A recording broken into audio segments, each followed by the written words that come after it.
ముఖ్యంగా రేవంత్ పాలనలో ఏ ఒక్క వర్గం కూడా ఈరోజు హ్యాపీగా లేదు.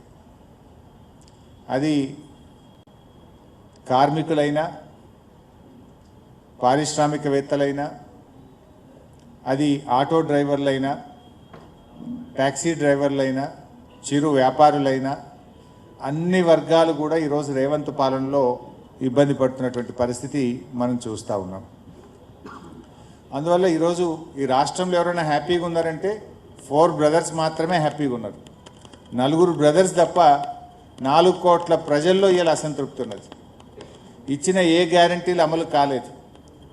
ప్రజలకు ఇలా ఒక బ్లాక్మెయిల్ రాజకీయం రాష్ట్రంలో చూసినట్టయితే ఒక అరాచక ప్రభుత్వం రాజ్యం వెళ్తున్నటువంటి పరిస్థితి. ఈ అరాచకత్వానికి బుద్ధి చెప్పాల్సిన అవసరం ఉంది. 2 ఏళ్ల రేవంత్ పాలనలో జరిగిన అరాచకాలకు జూబ్లీ హిల్స్ ప్రజలు తీర్పు ఇవ్వబోతా ఉన్నారు.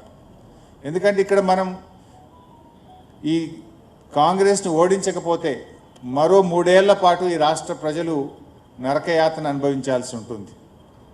కేసీఆర్ పాలనలో వికాసం, రేవంత్ పాలనలో 2 ఏళ్ల పాలనలో ప్రజలకు విధ్వంసం తప్ప మిగిలింది ఏం లేదు. నిజానికి చెప్పుకోవడానికి ఒక్కటి కూడా లేదు. ఏ ఒక్కటి కూడా జరగలేదు. పథకాలు కేసీఆర్ గారు అందించిన సంక్షేమ పథకాలు ఒకటొక్కటిగా రద్దవుతూ ఉన్నాయి.